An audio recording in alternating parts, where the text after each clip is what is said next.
here we are, we're born in sin, we live in sin, and we die in sin. It's like, what a catastrophe. And you understand human design and you see, absolutely not the case. You're here to be, and you're here to live your life to the full, and you're here to be thoroughly fulfilled in your life. So what I often say to people is, there's a lot of obligations that we carry around with us that are imposed on us, or we borrow from somebody or other. We're told things like, what would Jesus do? What would Muhammad do? What would Buddha do? Who cares? They had their lives, they had their story, they had their journey through the world. Wonderful people. Fantastic. However, in the meantime, here you are. What are you up to? You can also reach these same peaks that these other people did. So this whole thing of being born in sin and trying to dig yourself out of it, you're doomed from the start. I mean, what a catastrophe. And here you see a human design, you get a direct reflection of who you are. If you want to say it in very, religious tones, here is the design that God gave you. And if God gave it you, you've got to understand it's perfect. What I see about human design is it gives you a code of practice of how to live your life. I call it a self-remembering tool. And I just encourage people to remember their 3 keys: type, authority, and profile. And when you engage with those 3 keys, you're basically equipped to deal with anything that life offers you. And let's just face it, life doesn't offer you the same thing all the time, unless you're really intent on having a boring life. Yeah? Life is offering you all kinds of different things. But according to your design, some of those things are going to work well for you and some are not. And so that's the thing of learning how to appreciate from the design. What can I say? Perhaps you have chosen this design for this lifetime, a soul agreement, right? When you understand how to work with your design, your specific, perfect design, then you're equipped to deal with anything that confronts you. And then you start finding the power in your own life and you start finding the joy in it. And life really does become a very merry dance.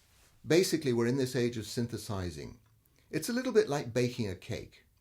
You get flour, you get eggs, you get sugar, you get whatever you want to put in it. You mix it all up, right? And you put it in the oven and you bake it and you come out with a wonderful cake. Well, it's the same thing with human design. You mix all these different components together, but what you come out with is something very different. Mm-hmm. So actually, no, I didn't need to understand any of these things. We've developed a beautiful software. All you have to do with the software is put in your name, date of birth, time of birth, and place of birth, push the mouse, and you get your human design chart. And the human design chart shows you not just what your journey is in this lifetime, but it shows you everything that the ancestors have given you as part of the vehicle in which you're carried through this life. All the genetic coding that has been passed down so that you can be in the physical form here. So that's a first. Nobody's ever come across this information before, all of this unconscious information. I teasingly say to people, this unconscious information, you could spend 10 years talking to a psychologist to get this information. Now you push the mouse and there it is. You can see exactly everything. We've counted back 4 generations worth of input here. And this is all unconscious. It's all stuff that's hidden away from you. But with human design now, this stuff comes to the surface. And once you understand all these things that the ancestors have given you, then you have something very clear to work with. And you have that means to turn unconscious into conscious and come very, very clear into your own life. Honestly, I've been, what can I say, on the mystical journey most of my life, studying life from all different aspects. And you're asking a philosophical question in a way. Do we have to suffer? There are certain religions and backgrounds where they say, yeah, you have to suffer. Life's a suffering. Coming to Earth's a disaster. Get out as quick as you can. But honestly speaking, if you understand your design, you are equipped to, as I say, interact with anything that confronts you in your life on your terms. Having said that, you asked, do I believe that people are here to suffer? My belief is that we have a choice, a singular choice in life. We can either enjoy our life or we can be miserable. I believe that's the choice that we have. So when you get up in the morning, you can either say to yourself, oh, another day, I'm going to have a great time, or, oh my God, the sun's coming up and I've got to really suffer again today. So honestly, my belief is that. I catch myself sometimes getting up a little grumpy in the morning and try and deal with it as quickly as I can, just to say, life's an adventure. I'm equipped to play within it, whatever life wants to play towards me. The book is something that will give you a very, very clear viewing of what's going on for you. It's very straightforward, very clear, and you can refer to it over and over again just to remind yourself of certain aspects of your nature that are exactly as they need to be in this life.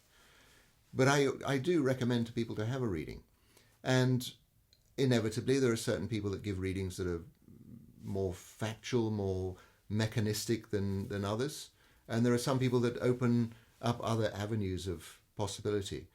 I like to say about, if you're going to have a human design reading, I really insist, if I'm giving the reading, that the person I'm reading for has an experience, that they have a direct experience of themselves, that there's some kind of transmission that takes place. What I see when I do a human design reading, because I'm pointing all around different things in the chart, but I'm holding an open space for that person to come into themselves. In a sense, I'm tweaking their genetic coding for them so that they're completely in tune again with their life as they were designed to be.